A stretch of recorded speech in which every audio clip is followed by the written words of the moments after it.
브리핑이 있는 저녁 시간입니다. 중요한 사건 사고 소식을 이연아 기자와 함께 살펴보겠습니다. 어서 오십시오. 안녕하십니까? 예.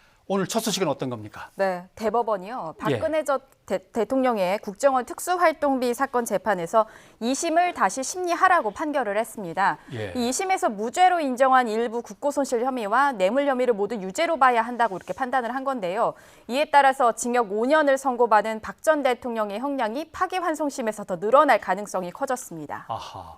그러니까 첫 번째 재판에서 네. 유죄로 인정됐던 게 두 번째 2심에 가서는 다시 뒤집혔는데 또 예. 대법원에 가서 다시 뒤집히면서 자칫 다시 형량이 늘어나는 그런 셈이 되는 것 같군요.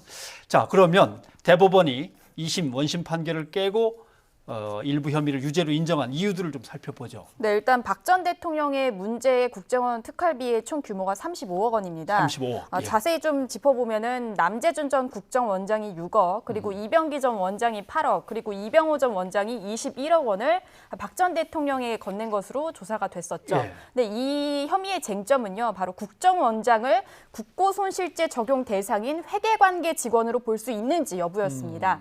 앞서 1심은 이 특활비가 국고손실에 해당한다고 판단을 해서 징역 6년을 선고를 했는데요. 2심은 국정원장 직위가 회계관계 직원으로 볼 수 없고 따라서 횡령죄만 처벌할 수 있다고 판단을 해서 징역 5년으로 형량을 낮췄습니다. 예. 하지만 이번 대법원은 또 달랐는데요. 바로 국정원장이 특활비 사용처와 지출을 모두 결정하기 때문에 회계관계 직원으로 보아야 하고 이에 따라서 35억 원 전체 금액에 대한 국고손실죄가 인정돼야 한다. 이렇게 판단을 한 겁니다. 예.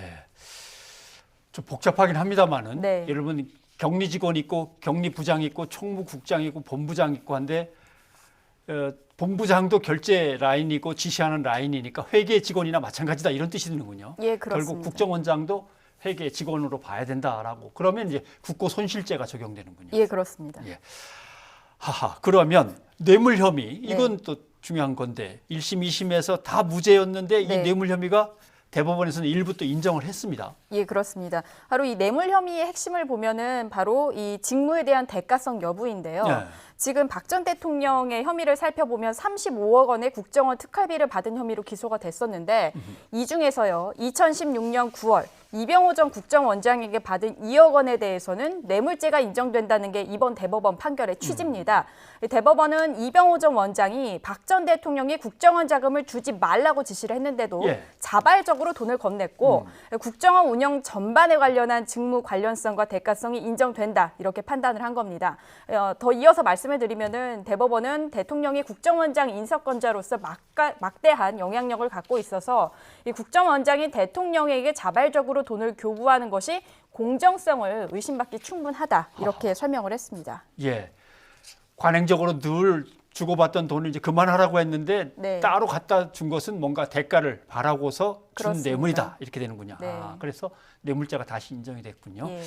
그런데 이것은 지금 뭐 박근혜 전 대통령뿐만이 아니라 네. 흔히 말하는 문고리 3인방이 중간에 있었기 때문에 이 사람들에 대한 이제 심판도 있었던 거죠. 맞습니다. 오늘 이 상고심 판결에는 전직 국정원장과 문고리 3인방에 관련된 판결도 있었는데요. 좀 짚어보겠습니다.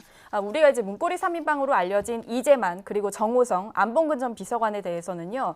박 전 대통령 국정원 특활비 35억 원을 지원받을 수 있게 공모한 혐의를 받고 있는데 이들 관련해서도 판결이 나왔습니다. 안봉근 전 비서관은 징역 2년 6개월 그리고 이재만 전 비서관은 징역 1년 6개월 그리고 정호선 전 비서관은 징역 1년 6개월에 집행유예 3년을 확정받았는데 이는 원심 판결 확정입니다. 그리고 또 앞서 2심에서는 남재준 전 국정원장은 징역 2년 그리고 이병호 전 원장은 징역 2년 6개월이 선고됐는데요.